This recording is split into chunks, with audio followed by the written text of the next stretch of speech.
You follow, and the going gives you a life. And whatever it is, there is nothing more to say about it than that, except to tell what happened, except to read the smoke before it is gone. I used to look into the sky when I was a boy. I saw a plane writing Luckies. One time when I was a boy, they printed Luckies over the sky of Detroit. I watched that plane make that word, and I kept on looking and looking. But in time, the air turned, and the letters were gone. Just smoke that signified nothing. My life is like that now, almost all lost smoke. One day my daughters will look, and the thing that it signified will be gone. I make this record for them then, words that won't blow away, and I make it for anyone who will look. A man lived, a life. He began as a son, a boy willing to follow, an American, a dreamer like his father.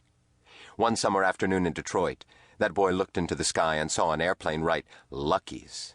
He thought he was the only one who saw. He thought, it's writing for me, that airplane. It is how a boy thinks. I was 45 years in Russia, and now I am in a room in Detroit. I sit at a table as I write this. There is a window.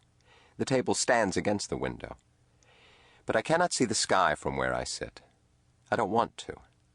It is on this page. Look. Look up.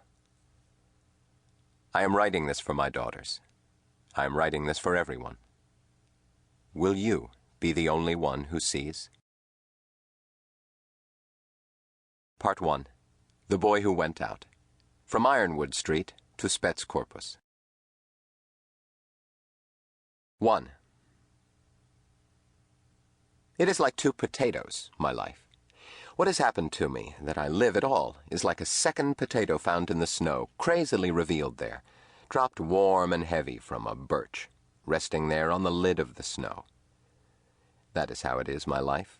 From a tree, frozen and barren, a baked potato falls. Look, a potato is grown on a birch tree. There in Siberia, north of Yeniseisk, in the chop-out, in the hole I chopped in the snow, I told my daughter a fairy tale. I told her the one I knew. My mother and father, they did not tell me fairy tales, not any. But I knew one, and I told what I knew.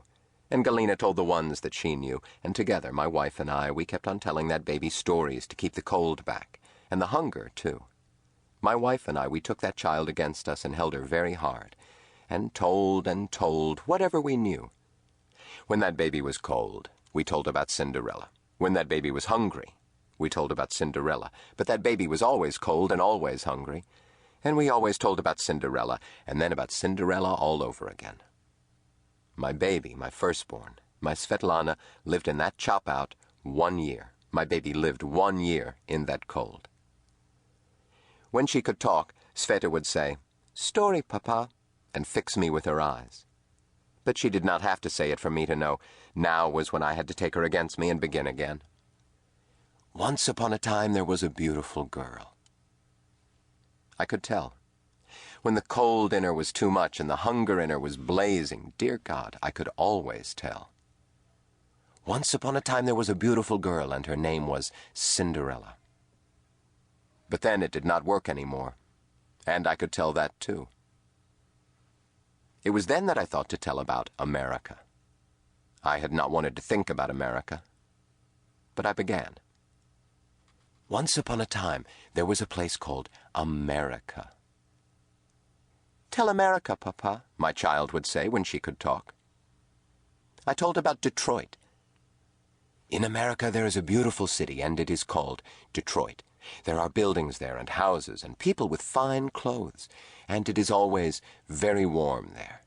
There in Detroit, the people are always warm, and they eat all the time, and you cannot believe all the wonderful food there is to eat. 2 potatoes, Papa? She said that every time, my child. 2 potatoes. 2 potatoes, sweetheart? Oh my, they eat wonderful things. Ice cream and cake and cookies and roast beef and all sorts of chops and 2 potatoes, Papa? She would fix me with her eyes that are very blue, like mine. 2 potatoes. Oh, dear God. Yes, my sweetheart, 2 potatoes. In the beautiful city of Detroit, everyone has a second potato.